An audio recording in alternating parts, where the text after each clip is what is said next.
लोक प्रशासन के अध्ययन की पद्धति एवं उपागम। इस चैप्टर में हम लोग पढ़ेंगे लोक प्रशासन के अध्ययन की पद्धतियों के बारे में। Methods of approaches to the study of public administration. Public administration के जो अन्य चैप्टर्स है सारे कंप्लीट हो चुके हैं, ये लास्ट है, ठीक है। 3rd चैप्टर रह गया था आप लोग का, बाकी सारा कंप्लीट हो गया है। वो आपका कमेंट बॉक्स पे लिंक मिल जाएगा आपको इस प्लेलिस्ट का, आप चाहे तो जाकर देख सकते हैं। और वीडियो यूज़फुल लगे तो इसे लाइक कर दीजिएगा, चैनल को सब्सक्राइब कर लीजिएगा और इसे शेयर कर दीजिएगा। लोक प्रशासन के अध्ययन की जो पद्धतियाँ हैं उसमें 3 पद्धतियाँ मुख्य हैं। परंपरावादी दृष्टिकोण, व्यवहारवादी यानी बिहेवियरल अप्रोच, और व्यवस्था दृष्टिकोण सिस्टम अप्रोच। ये 3 जो मुख्य दृष्टिकोण है या अध्ययन की पद्धति जो है लोक प्रशासन के अध्ययन की पद्धति, इनको आपको याद रखना है। एग्ज़ाम के पॉइंट ऑफ व्यू से इम्पॉर्टेंट है पब्लिक एडमिनिस्ट्रेशन जो पेपर है इसके लिए, ठीक है। तो चलिए जानते हैं क्या है ये। लोक प्रशासन के अध्ययन के कई उपागम या दृष्टिकोण प्रचलित है।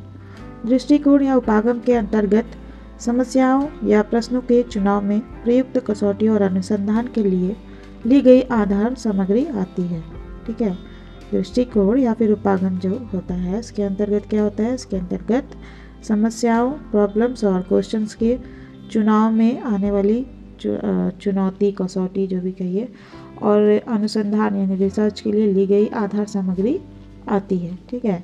दूसरे शब्दों में दृष्टिकोण का अर्थ है मानकों का एक समूह जिसके आधार पर सैद्धांतिक विचार विमर्श के लिए प्रश्न और आधार सामग्री लेने या छोड़ने का निर्णय किया जाता है।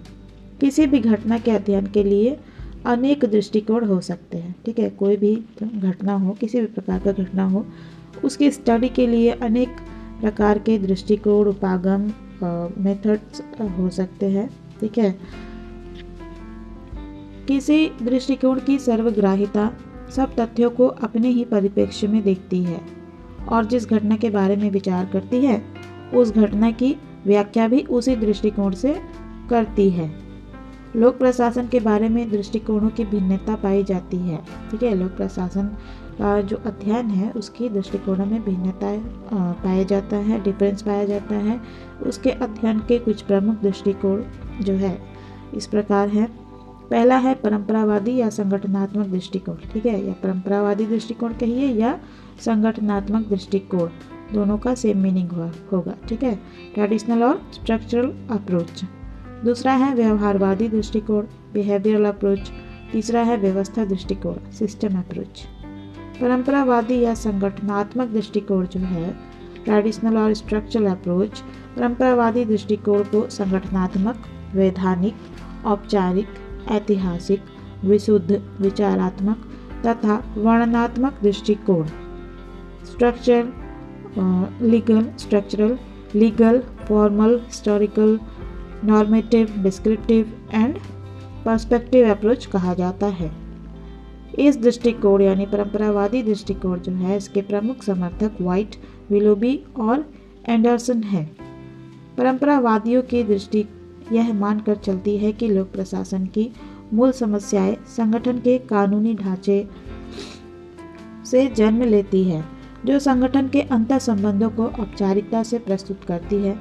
उनकी समस्याओं के ऐतिहासिक परिप्रेक्ष्य में प्रस्तुत करती है। इस दृष्टिकोण के यानी परंपरावादी दृष्टिकोण के लेखक संगठन के सिद्धांत, संगठनों की विविधताएं एवं संगठन को क्या चाहिए आदि प्रश्नों को आधार बनाकर चलते हैं, ठीक है। परंपरावादी दृष्टिकोण के लेखक जो है वो संगठन के सिद्धांत, संगठनों की विविधताएं एवं संगठन को क्या चाहिए आदि प्रश्नों को आधार बनाकर चले हैं।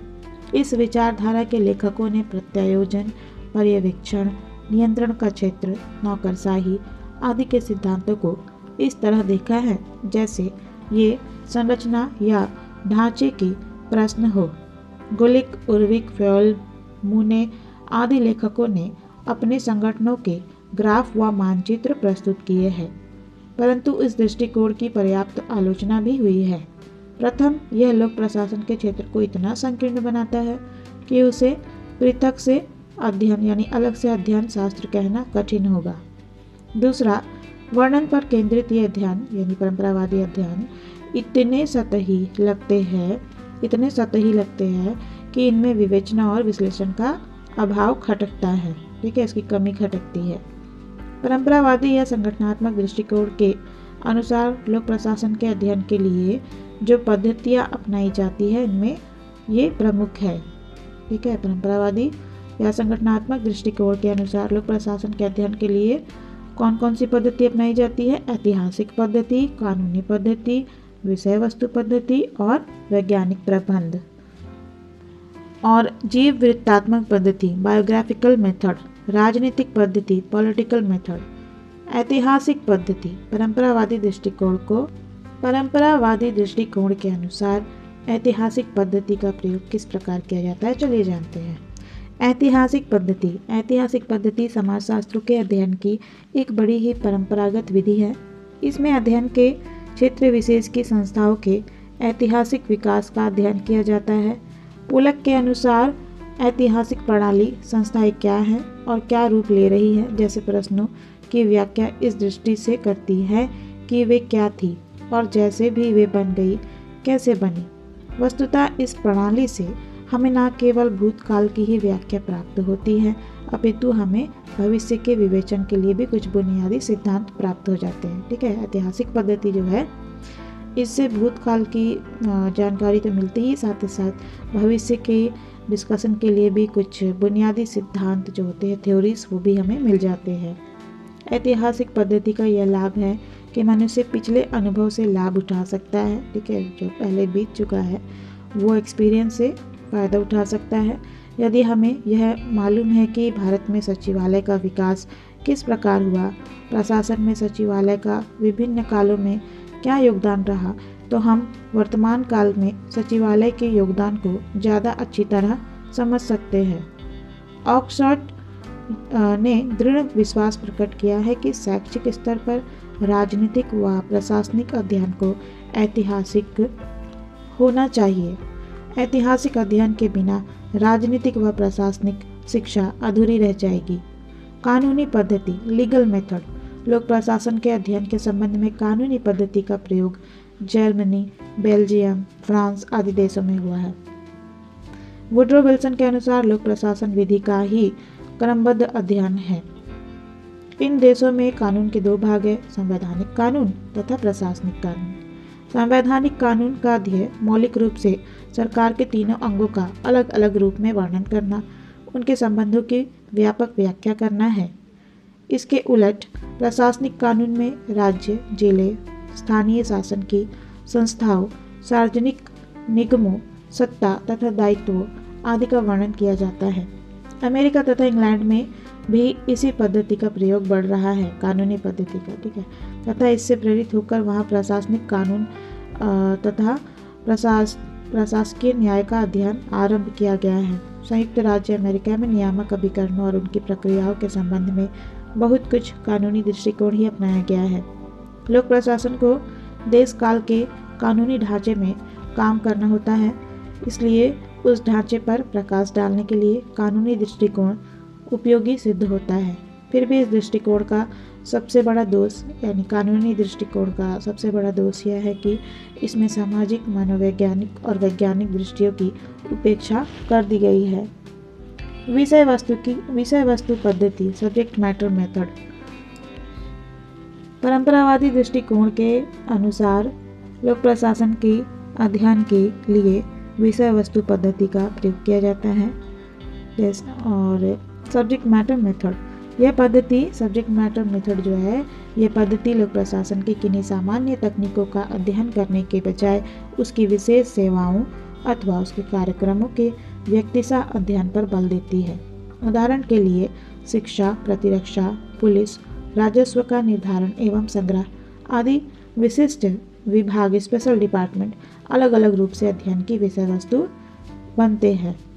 इंग्लैंड और भारत में इस पद्धति का प्रयोग इन विशेष सेवाओं के अध्ययन के लिए काफ़ी समय से किया जा रहा है। ठीक है, कहाँ पे विषय वस्तु पद्धति का इस्तेमाल हो रहा है? इंग्लैंड और भारत में काफ़ी समय से इसका इस्तेमाल हो रहा है। हाल ही के वर्षों में राष्ट्रीय स्तर पर अमेरिकन प्रशासन के अध्ययन क्षेत्र में भी इस पद्धति का प्रयोग किया जाने लगा है। इस अध्ययन दृष्टिकोण विषय वस्तु पद्धति दृष्टिकोण में अंतर्निहित दर्शन यह है कि संगठन और प्रशासन किसी लक्ष्य को प्राप्त करने के दो प्रभावशाली साधन हैं तथा उन्हें अलग करके वांछित लक्ष्यों की उपलब्धि नहीं हो सकती। इस प्रकार इस पद्धति के अंतर्गत लोक प्रशासन की समस्याओं पर आंगिक दृष्टि से विचार किया जाता है तथा विषय वस्तु एवं पोस्टकॉप का सामंजस्यपूर्ण अध्ययन होता है। लोक प्रशासन की परंपरागत रुझान इसके प्रक्रियात्मक स्वरूप मसलन पोस्टकॉप पर जोर देने की थी, जबकि मूलभूत चिंताओं तथ्यगत विषयों को इसमें शामिल नहीं किया गया। सार्वजनिक नीति विषयक अध्ययन को इसके साथ जोड़ने के बाद लोक प्रशासन के अध्येताओं के लिए विषय वस्तु को समझना अनिवार्य हो गया है। वैज्ञानिक प्रबंध साइंटिफिक मैनेजमेंट। परंपरागत दृष्टिकोण से लोक प्रशासन के अध्ययन के लिए साइंटिफिक मैनेजमेंट का भी प्रयोग किया जाता है। विगत बहुत वर्षों से अमेरिका में लोक प्रशासन के संबंध में वैज्ञानिक प्रबंध दृष्टिकोण साइंटिफिक मैनेजमेंट अप्रोच मुख्य रूप से अपनाया जाता रहा है। लोक प्रशासन के संबंध में वैज्ञानिक प्रबंध पद्धति के प्रयोग के अर्थ है कि हम किस सीमा तक पर्यवेक्षण प्रयोग विश्लेषण को अपनाकर कुछ सामान्य सिद्धांतों का निरूपण कर सकते हैं जिनका सामान्य रूप से उसी प्रकार की स्थिति में प्रयोग किया जा सके। लोक प्रशासन के क्षेत्र में वैज्ञानिक प्रबंध पद्धति को लोकप्रिय बनाने का श्रेय फ्रेडरिक टेलर को है। टेलर के अनुसार निजी औद्योगिक क्षेत्र और लोक प्रशासन के क्षेत्र में कार्य कुशलता संबंधी समस्याएं एक सी है, उनमें कोई मौलिक विभिन्नताएं नहीं पाई जाती है। अतः काम के समान सर्वोत्तम तरीके खोजे जा सकते हैं। इस प्रकार प्रत्येक प्रकार के कार्यक्रम के प्रबंध के लिए मैनेज करने के लिए सर्वोत्तम सिद्धांत अथवा मार्ग वैज्ञानिक आधार पर खोजे जा सकते हैं। अमेरिका में यह विचार बड़ी तेजी के साथ समर्थन प्राप्त करता जा रहा है कि लोक प्रशासन में कर्मचारियों की कार्यकुशलता बढ़ाने के लिए निजी प्रशासन की ही तरह वैज्ञानिक प्रबंध विचारधारा का प्रयोग किया जा सकता है और कतिपय निश्चयात्मक सामान्य सिद्धांतों का प्रतिपादन किया जा सकता है। इस वैज्ञानिक प्रबंध पद्धति के अनुसार प्रत्येक उत्पादन प्रक्रिया प्रोडक्शन प्रोसेस का मूल्यांकन इवैल्यूएशन तात्विक रूप में किया जाता है और प्रत्येक कदम के लिए लागत के विश्लेषण के माध्यम से सक्षमता मानदंड तय किए जाते हैं। टेलर की मूल धारणा और तकनीक में समय और गति का अध्ययन, लागत विश्लेषण, प्रोत्साहन वेतनमान, क्रियात्मक निगरानी, कार्मिकों का वैज्ञानिक ढंग से चयन और उनका सूक्ष्म प्रशिक्षण आदि शामिल है। वैज्ञानिक प्रबंध पद्धति का पर्याप्त महत्व होते हुए भी इस आधार पर इसकी आलोचना की गई है कि वैज्ञानिक प्रबंध पद्धति में मानवीय तत्व के महत्व की उपेक्षा कर दी गई है। लोक प्रशासन इस अर्थ में प्रयोगात्मक विज्ञान नहीं है कि इसमें किसी प्रयोगशाला में नियंत्रित प्रयोग हो सकते हो, लेकिन इस सीमित अर्थ में प्रयोगात्मक है कि जाने या अनजाने प्रशासन के क्षेत्र में निरंतर प्रयोग होते रहते हैं। जीवन वृत्तांतमक पद्धति बायोग्राफिकल मेथड प्रशासन के ऐतिहासिक दृष्टिकोण से मिलता जुलता ही जीवन वृत्तांतमक संस्मरणात्मक दृष्टिकोण बायोग्राफिकल मेथड है। जीवन वृत्तात्मक दृष्टिकोण का अर्थ है प्रसिद्ध अथवा वरिष्ठ प्रशासकों के अनुभवों तथा उनके कार्यों के अभिलेख के अध्ययन की प्रणाली। ठीक है, जो प्रसिद्ध यानी फेमस या जो सीनियर प्रशासक है, एडमिनिस्ट्रेटिव है, उनके एक्सपीरियंस को, उनके कार्यों के जो अभिलेख होते हैं उनके द्वारा लिखे गए, उसका अध्ययन प्रणाली जो है जीवन वृत्तात्मक पद्धति बायोग्राफिकल मेथड में शामिल है। ये संस्मरण चाहे स्वयं उन्होंने लिखे हो अथवा दूसरों ने, हर स्थिति में इनसे प्रशासनिक समस्याओं तथा निर्णय की प्रक्रिया का वास्तविक और व्यवहारिक ज्ञान प्राप्त होता है। भारत में जीवन वृत्तांत या संस्मरण लिखने की परंपरा उतनी विकसित नहीं है जितनी कि इंग्लैंड अथवा अमेरिका में है। अभी हाल के वर्षों में बनर्जी की अंडर टू मास्टर्स कॉल की द अनटोल्ड स्टोरी धर्मवीर की, the memoirs of a civil servant Narula की, tale told by an idiot Gadgil की, government from inside Madhav Godbole की, unfinished innings PV Narasimha Rao की, द इनसाइडर आदि इस श्रेणी की पुस्तकें प्रकाशित हुई है। इनमें एक कठिनाई यह है कि सार्वजनिक कार्यकर्ताओं की जीवन गाथाओं में प्रशासनिक कार्यों की अपेक्षा राजनीतिक महत्व की बातों पर अधिक बल दिया जाता रहा है। वर्तमान समय में इस दिशा में सचेत प्रयास किया जा रहा है तथा प्रशासनिक अनुभव वाले लोगों को इस बात के लिए तैयार करने की चेष्टा की जा रही है, कोशिश की जा रही है कि वे अपने एक्सपीरियंसेस को या तो स्वयं लिख डालें अथवा दूसरों को यह अवसर प्रदान करें ताकि लोग प्रशासन, पब्लिक एडमिनिस्ट्रेशन के विज्ञान की प्रगति में सहायता मिल सके। राजनीतिक पद्धति, पॉलिटिकल मेथड। प्रशासन अंततः एक राजनीतिक प्रक्रिया ही है। प्रशासन राजनीतिक संरचना में ही काम करता है। प्रशासन खुद एक साध्य नहीं, एक साधन मात्र है। ठीक है, प्रशासन क्या है? एक साधन है, साध्य नहीं है। अतः अच्छे प्रशासन की आवश्यकताएं देश की स्थापित राजनीतिक व्यवस्था में ही ढूंढी जानी चाहिए। समाज ने राजनीतिक तथा सामाजिक दृष्टि से जो साध्य स्वीकार किया है उसे प्रशासन द्वारा उपलब्ध कराना ही प्रशासन का काम है। प्रशासनिक समस्याएं सदैव ही राजनीतिक समस्याओं का ही अंग होती है। इसीलिए राजनीतिक दृष्टि से प्रशासनिक समस्याओं एडमिनिस्ट्रेटिव प्रॉब्लम्स के अध्ययन की आवश्यकता है। डॉक्टर MP शर्मा के शब्दों में यह कहा जा सकता है कि प्रशासन राजनीतिक सिद्धांतों तथा प्रचलित राजनीतिक मूल्यों का एक तत्व है। यदि लोक प्रशासन अपने आप में ही एक ध्येय बन जाता है तो उसका परिणाम, उसका रिजल्ट यह होगा कि वह किसी न किसी प्रकार से निरंकुश होने की चेष्टा यानी कोशिश करेगा। अतः संगठन, कार्मिक प्रशासन आदि समस्याओं पर लोकतंत्रात्मक ध्येयों के विस्तृत संदर्भ में अध्ययन किया जाना चाहिए। जॉन गॉस, पॉल एपिलबी आदि कुछ प्रसिद्ध अमेरिकी लोक प्रशासन शास्त्रियों ने अब खुलकर लोक प्रशासन के विषय में अराजनीतिक दृष्टिकोण का परित्याग कर दिया है तथा वे उसका अध्ययन विस्तृत राजनीतिक दृष्टिकोण से करने लगे हैं। John M. गॉस ने स्पष्ट किया है कि हमारे समय में लोक प्रशासन के सिद्धांत के अर्थ राजनीति का सिद्धांत भी है। लोक प्रशासन के अध्ययन का दूसरा दृष्टिकोण है व्यवहारवादी दृष्टिकोण, बिहेवियरल अप्रोच। द्वितीय महायुद्ध, सेकेंड वर्ल्ड वॉर के बाद लोक प्रशासन के क्षेत्र में व्यवहारवादी दृष्टिकोण, बिहेवियरल अप्रोच एक महत्वपूर्ण उपागम, एक इम्पॉर्टेंट अप्रोच के रूप में प्रयोग किया गया। साइमन, विनर, सायर्स, हैडी, स्टोंक्स, रिक्स आदि लेखक लोक प्रशासन के अध्ययन के लिए व्यवहारवादी दृष्टिकोण अपनाते हैं। संगठन में समूह की गतिशीलता पर फोलेट के विचार, वैज्ञानिक होने के लिए निर्णय निर्माण प्रक्रिया में मूल्यों को किनारे कर तथ्यों पर ध्यान केंद्रित करने वाले हर्बर्ट साइमन का चिंतन, औद्योगिक श्रमिकों की समस्याओं के अध्ययन के लिए एल्टन मेयो के अध्ययन और प्रसिद्ध हाथोन अध्ययन लोक प्रशासन में व्यवहारवादी दृष्टिकोण के प्रचलन के प्रमुख सीमा चिन्ह हैं। व्यवहारवादी शब्दावली के लोकप्रिय होने से बहुत पहले ही मेयो एक व्यवहारवादी वैज्ञानिक था। ठीक है, व्यवहारवादी शब्दावली जो है, बिहेवियरल जो शब्दावली है उसके स्टडी, उसका लोकप्रिय यानी फेमस होने से बहुत पहले ही मेयो एक व्यवहारवादी वैज्ञानिक था। व्यवहारवादी दृष्टिकोण परंपरावादी तथा औपचारिक दृष्टिकोण से अलग है, भिन्न है।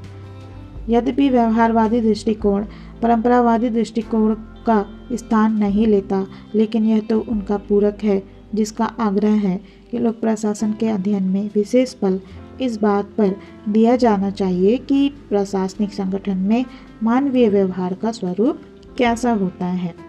व्यवहारवादी दृष्टिकोण के प्रणेता लोक प्रशासन में व्यक्तिशः और सामूहिक प्रशासनिक एवं मानवीय व्यवहार के अध्ययन पर बल देते हैं।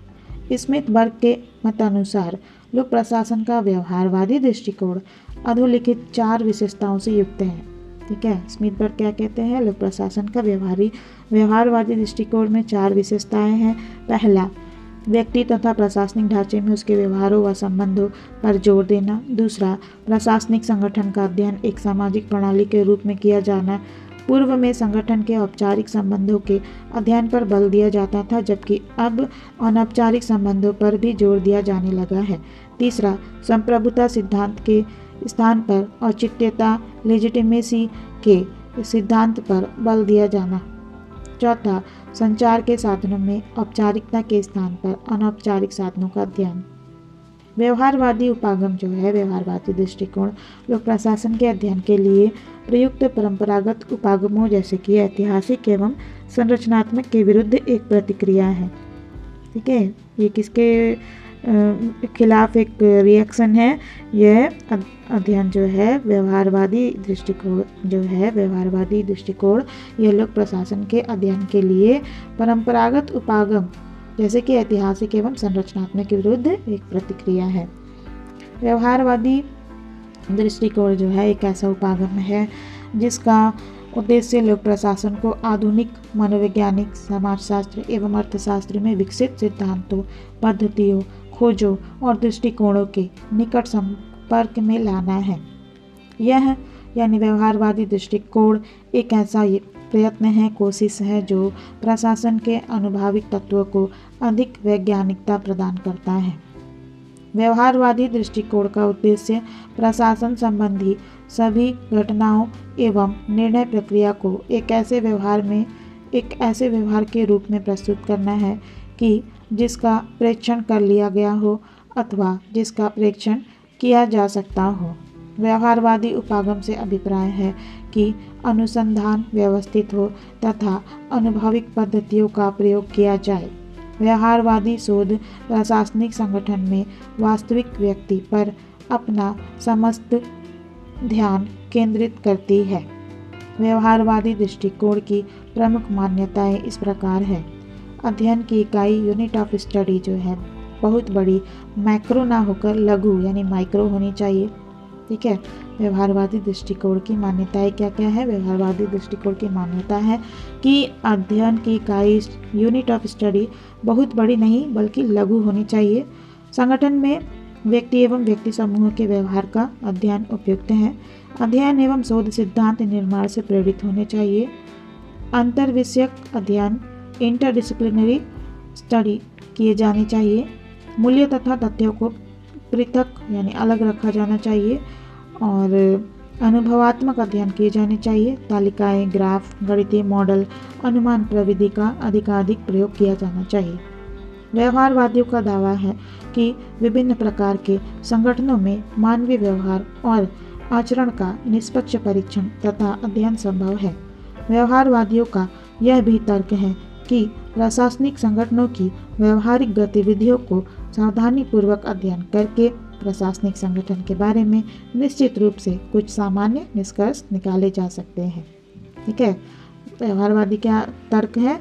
व्यवहारवादियों का यह तर्क है, उनका ये लॉजिक है कि प्रशासनिक संगठन की व्यवहारिक गतिविधियों को यदि सावधानीपूर्वक अध्ययन किया जाए तो प्रशासनिक संगठन के बारे में हम लोग निश्चित रूप से कुछ सामान्य निष्कर्ष कंक्लूजन जो है निकाल सकते हैं। व्यवहारवादियों के अनुसार संगठन कैसा है यह जानना परम आवश्यक है, ना कि कैसा होना चाहिए को जानना। ठीक है, कैसा होना चाहिए अगर ये जाने तो आदर्श रूप हो गया ना। इसलिए व्यवहारवादियों के अनुसार संगठन कैसा है यह जानना परम आवश्यक है, ना कि कैसा होना चाहिए को जानना। उन्हें आदर्शात्मक तथा अनुभवात्मक निष्कर्षों को पृथक रखना होगा। वे मानते हैं कि संस्थागत ढांचे के अध्ययन के बजाय मानव का अध्ययन अधिक उपयोगी होगा। अनुभव मूलक तथ्यों के आधार पर सामान्य निष्कर्ष निकाले जा सकते हैं तथा तथ्य एकत्रीकरण के विश्वसनीय तरीकों का प्रयोग होना चाहिए। व्यवहारवादी दृष्टि अंतर्निर्भरता और अंतर अध्ययन ज्ञानों की एक समन्वित दृष्टि है।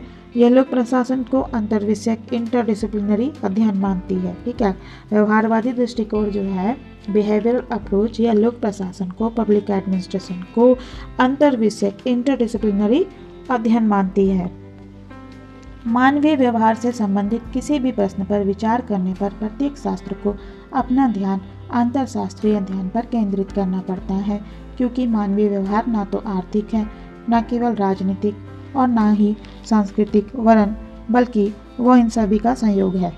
मानव का व्यवहार जो है वो केवल आर्थिक नहीं है, ना ही केवल राजनीतिक है और ना ही केवल सांस्कृतिक है, बल्कि ये जो है मानव का व्यवहार आर्थिक, राजनीतिक और सांस्कृतिक सभी का संयोग है। मानवीय व्यवहार के पूर्ण चित्र का अवलोकन करने के लिए उसके विभिन्न पहलुओं को देखना अत्यंत आवश्यक है। रोजमैन के अनुसार लोक प्रशासन और राजनीति शास्त्र में व्यवहारवाद एक बड़े आंदोलन का केवल एक भाग मात्र है। यह आंदोलन जो है बहुत समय पहले से ही प्रायः सभी सामाजिक विज्ञानों में चल रहा था। लोक प्रशासन के अध्ययन को मैक्रो से माइक्रो, सैद्धांतिक से प्रयोगात्मक बनाने का श्रेय व्यवहारवादी दृष्टिकोण को ही है। आलोचक व्यवहारवादियों पर प्राविधिक नवीनताओं पर बहुत अधिक जोर देने का आरोप लगाते हैं और शिकायत करते हैं कि वे शोध के उपकरणों को परिष्कृत बनाने पर अधिक ध्यान देते हैं और इस बात पर कम कि शोध का उद्देश्य क्या है। व्यवहारवादी मूल्य निरपेक्षता में विश्वास करते हैं। वे निष्पक्ष एवं तटस्थ रहना चाहते हैं, जबकि लोक प्रशासन जैसे समाज विज्ञान का अस्तित्व मूल्यों के बिना संभव नहीं है। व्यवहारवादी दृष्टिकोण के अनुसार लोक प्रशासन के अध्ययन के लिए जो पद्धतियाँ अपनाई जाती है उनमें से ये प्रमुख है। ठीक है, कौन कौन सी पद्धतियाँ अपनाई जाती है व्यवहारवादी दृष्टिकोण में लोक प्रशासन के अध्ययन के लिए? पहला है मनोवैज्ञानिक पद्धति, साइकोलॉजिकल मेथड। दूसरा है केस पद्धति, केस मेथड। तीसरा है सांख्यिकी परिमाण पद्धति, the method of quantitative measurement. और चौथा है पारिस्थितिक पद्धति, इकोलॉजिकल मेथड। मनोवैज्ञानिक पद्धति, साइकोलॉजिकल मेथड।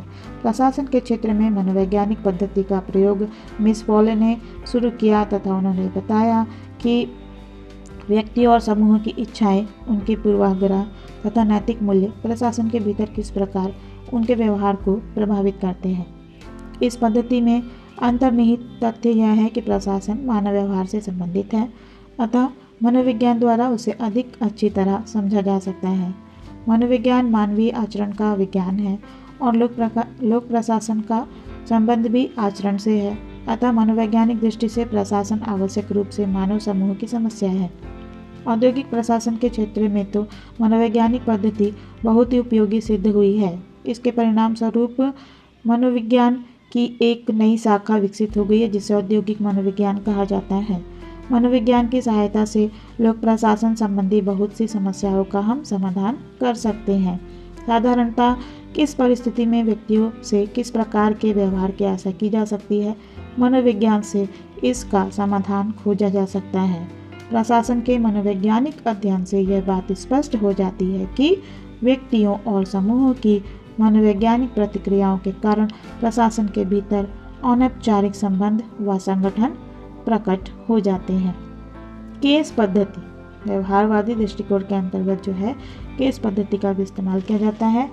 केस पद्धति का विकास जो है केस मेथड का विकास अमेरिका में हुआ। प्रशासनिक दृष्टि से प्रत्येक समस्या तथा इससे संबंधित निर्णय एक प्रकरण या केस है। प्रशासन की किसी भी समस्या यानी केस का सांगोपांग अध्ययन कर निष्कर्षों को निकाला जा सकता है। समस्या का अध्ययन करने के लिए प्रकरण की परिस्थितियों व निर्णय की प्रक्रियाओं का तार्किक अध्ययन किया जाता है। उसके बाद परिणामों के आधार पर निष्कर्षों को कसौटी पर कसा जाता है। इस सिद्धांत के समर्थकों का विचार है कि यदि इस पद्धति का प्रयोग किया जाए तो हम न्याय प्रशासन की भांति लोक प्रशासन के संबंध में ऐसे सिद्धांत का प्रतिपादन कर सकते हैं जिसका प्रयोग हम सफलता के साथ लोक प्रशासन की बहुत सी समस्याओं को सुलझाने के लिए कर सकते हैं। जिस प्रकार चिकित्सा विज्ञान तथा कानून के अध्यापन में समस्या अध्ययन पद्धति का प्रयोग किया जाता है, उसी प्रकार लोक प्रशासन के अध्ययन में भी इसका प्रयोग किया जाने लगा है। इस पद्धति यानी कि इस पद्धति का सबसे पहले प्रथम प्रयोग जो है 1952 में संयुक्त राज्य अमेरिका में अंतः विश्वविद्यालय मामला कार्यक्रम में किया गया। इसमें अनुसंधान किए गए 20 मामलों का प्रकाशन हेराल्ड स्टाइड ने public administration and policy administration के नाम से किया। भारत में Indian Institute of public Administration सन 1960 के बाद इस प्रकार के कई प्रशासनिक मामलों के प्रकरण अध्ययन केस स्टडी प्रकाशित कर रहा है। इस दृष्टि से जयदीप सिंह द्वारा संपादित रचना case studies in public administration and analytical guide का नाम उल्लेखनीय है। मसूरी में स्थित Lal Bahadur Shastri National Academy of Administration भी अपनी त्रैमासिक पत्रिका प्रशासक में इस प्रकार के नए अध्ययन प्रकाशित करने लगी है। लेकिन प्रशासनिक प्रक्रिया की जटिलता के कारण प्रकरण अध्ययन केस स्टडी जो है कठिन है। खोज करने वाले शोधवेत्ताओं को प्रशासनिक समस्या के अंतरंग में प्रशासनिक अधिकारी पहुंचने नहीं देते। अधिकारियों की गोपनीयता बनाए रखने की प्रवृत्ति के कारण भारत में इस पद्धति का प्रयोग समुचित ढंग से सही ढंग से संभव नहीं हो पा रहा है। सांख्यिकी परिमाण पद्धति, the method of quantitative measurement. Ridley तथा साइमन ने इस पद्धति का विशेष समर्थन किया है। इसे परिमाणात्मक मापक पद्धति भी कहा गया है क्योंकि इसका आधार आंकड़े, तथ्य, ज्ञान व सांख्यिकी है।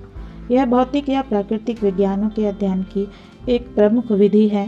प्रायः यह कहा जाता है कि किसी भी क्षेत्र में सच्चे वैज्ञानिक ज्ञान की प्रगति इस बात पर निर्भर करती है कि उसमें तथ्यों, परिणामों के सांख्यिकी परिमाप की किस सीमा तक गुंजाइश है। लोक प्रशासन मूलतः एक सामाजिक विज्ञान है जिसमें गुणात्मक पक्ष पर विशेष बल दिया जाता है। अतः इसमें परिमाणात्मक मापक पद्धति का वैसा प्रयोग नहीं किया जा सकता जैसा प्राकृतिक विज्ञान नेचुरल साइंस के क्षेत्र में संभव है। उदाहरण के लिए भूमि सुधार की प्रगति का मूल्यांकन केवल भूमि वितरण या विधि निर्माण से नहीं किया जा सकता, बल्कि यह भी देखना होगा कि इससे किस वर्ग को किस सीमा तक लाभ हुआ है, यानी उसके गुणात्मक पहलू पर भी विचार करना होगा। फिर भी लोक प्रशासन के अध्ययन के लिए उस समय तक इस पद्धति का प्रयोग होता रहा जब शासन के बारे में जनता की प्रतिक्रिया जाननी हो, कर्मचारियों की संख्या तथा वित्तीय साधनों का परिमापन करना हो। शासन के क्षेत्र में सांख्यिकी का प्रयोग लोक वित्त के विकास के साथ विकसित हुआ। सैन्य संगठन की आवश्यकताओं के साथ, करारोपण की मांगों के साथ, जनसंख्या के आकलन के प्रयोग की जानकारी के साथ, लागत लेखा विधि द्वारा शासकीय क्रियाकलापों के मापन के साथ राजकीय सांख्यिकी सेवा का शीघ्रता से विस्तार हुआ। निजी प्रशासन में लागत लेखा विधि कॉस्ट अकाउंटिंग के जानने हेतु वर्तमान में इस पद्धति का महत्व बढ़ गया है। ब्रिटिश विद्वान स्टीव ने लोक प्रशासन में इस पद्धति का असफल उपयोग किया तथा उनका निष्कर्ष था कि परिमाप योजना तैयार करने में बहुत अधिक शोध और विस्तृत मनन की आवश्यकता होगी। पारिस्थितिकी पद्धति, इकोलॉजिकल मेथड। लोक प्रशासन के अध्ययन का पारिस्थितिकी दृष्टिकोण इस बात पर बल देता है कि प्रशासन एवं उससे संबंधित समस्याओं का अध्ययन संबंधित लोगों तथा उसके वातावरण यानी परिवेश के संदर्भ में इसके बारे में किया जाए। लोगों एवं वातावरण की भिन्नता के कारण समान प्रशासनिक स्थिति में समान प्रशासकीय कार्यवाही एक सफल उत्पन्न नहीं कर पाती। वातावरण या परिवेश का अर्थ पारस्परिक संबंध से है जो सामूहिक रूप से किसी रचना और उनके वातावरण के बीच होता है। गॉस ने लोक प्रशासन में परिवेशीय परिप्रेक्ष्य का महत्व प्रतिपादित किया और सर्वप्रथम सबसे पहले प्रशासनिक क्रियाकलापों को वातावरण से संबद्ध करने की धारणा का समर्थन किया। पारिस्थितिक उपागम में यह माना जाता है कि प्रशासनिक व्यवहार प्रशासनिक संस्कृति के उन मूल्यों में विशेष रूप से गठित होता है जिनमें यह कार्य करता है और प्रशासनिक संस्कृति समग्र रूप में सामाजिक व्यवस्था के साथ प्रशासनिक व्यवस्था के मूल्यों और विशेषताओं की आपसी क्रिया का परिणाम है। फ्रेड डब्ल्यू रिक्स लोक प्रशासन में पारिस्थितिक उपागम के अग्रणी प्रतिपादकों में से एक है। विकासशील देशों की प्रशासनिक व्यवस्थाओं के अपने अध्ययन में रिक्स ने एक विस्तृत परिप्रेक्ष्य में प्रशासनिक तथा आर्थिक, सामाजिक, राजनीतिक, तकनीकी तथा संचार कारकों के बीच संबंध का विश्लेषण किया। थाईलैंड तथा फिलीपींस में अपने अध्ययनों के आधार पर उसने उदाहरण देकर बतलाया कि किस प्रकार परिवेश प्रशासनिक व्यवस्थाओं को प्रभावित करता है। लोक प्रशासन के अध्ययन का तीसरा दृष्टिकोण है व्यवस्था दृष्टिकोण, सिस्टम अप्रोच।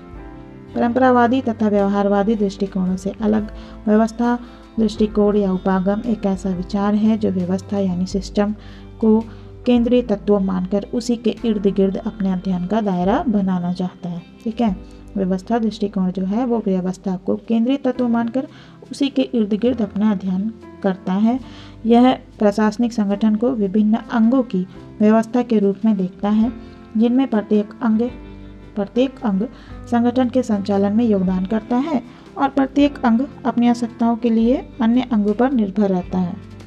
सिस्टम अप्रोच व्यवस्था दृष्टिकोण व्यवस्था प्रणाली के अनुसार संगठन का निर्माण किसी उद्देश्य की पूर्ति के लिए होता है। संगठन में अंगों का अलग कार्य होता है, लेकिन उनके कार्यों का मूल्यांकन समग्र दृष्टि से किया जाना चाहिए। संगठन के समस्त अंग एक दूसरे पर निर्भर होते हैं तथा गतिशील होते हैं। प्रशासनिक ढांचे में आगत अथवा इनपुट्स तथा निर्गत अथवा आउटपुट्स में संबंधात्मक गति होती है, जिससे प्रशासनिक व्यवस्था का संचालन होता है। व्यवस्था शब्द भौतिक विज्ञान से लिया गया है। देखिए, सिस्टम वर्ड जो है ये फिजिक्स साइंस से लिया गया है। भौतिक विज्ञानों के अंतर्गत व्यवस्था का अर्थ सुपरिभाषित अंतःक्रियाओं के समूह से है, जिसकी सीमाएं निश्चित किया जा सके। शाब्दिक परिभाषा के अनुसार व्यवस्था का अर्थ है जटिल संबंधित वस्तुओं का समग्र समूह, विधि, संगठन, पद्धति के निश्चित सिद्धांत तथा वर्गीकरण का सिद्धांत। इन अर्थों में महत्वपूर्ण शब्द है संबंधित, संगठित और संगठन, अर्थात एक व्यवस्था संगठित होनी चाहिए अथवा उसमें संगठन हो, उसके अंग संबद्ध हो। यदि किसी भी स्थान पर हमें संगठन मिलता है अथवा जहां संगठित होने के गुण पाए जाते हैं और उसके सभी अंग एक दूसरे से संबद्ध यानी जुड़े होते हैं, तो वहां व्यवस्था विद्यमान है। व्यवस्था में 3 गुण पाए जाते हैं। पहला व्यापकता, दूसरा अन्योन्याश्रय तथा तीसरा सीमाएं। ठीक है, व्यवस्था के 3 गुण कौन कौन से हैं? एक तो है व्यापकता और दूसरा एक दूसरे पर आश्रय होना, अन्योन्याश्रय, और तीसरा है सीमाएं, लिमिट्स। अतः प्रशासनिक संगठन के विश्लेषण में इस दृष्टिकोण यानी व्यवस्था दृष्टिकोण, सिस्टम अप्रोच के अनुसार संगठन को ऐसी सामाजिक व्यवस्था माना जाता है जिसका अध्ययन उसकी संपूर्णता में ही हो सकती है।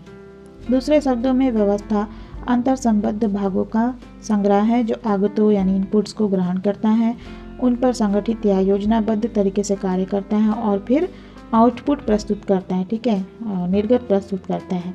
यह प्रवृत्ति बढ़ती जा रही है कि सभी प्रकार के प्रशासनिक संगठनों को सामान्य व्यवस्था सिद्धांत जनरल सिस्टम थ्योरी के व्यापक ढांचे में ढालकर अध्ययन किया जाए। व्यवस्था तो अंतःआश्रित भागों यानी उप व्यवस्थाओं के संयुक्त रूप में जो आपस में अंतःक्रिया करते हैं देखा जाता है। अंतःआश्रय का अर्थ यह है कि यदि एक भाग में परिवर्तन हो तो उससे दूसरे भाग प्रभावित होंगे और अंत में संपूर्ण व्यवस्था प्रभावित हो जाएगी। सामान्य व्यवस्था सिद्धांत का जन्म इस सदी के दूसरे दशक में जीवशास्त्री वॉन बर्टलेफ्ली के चिंतन से माना जा सकता है। समाजशास्त्र में टेलकार्ट पार्सन्स और राजनीति शास्त्र में डेविड स्टर्न ने इस उपागम का प्रयोग किया है।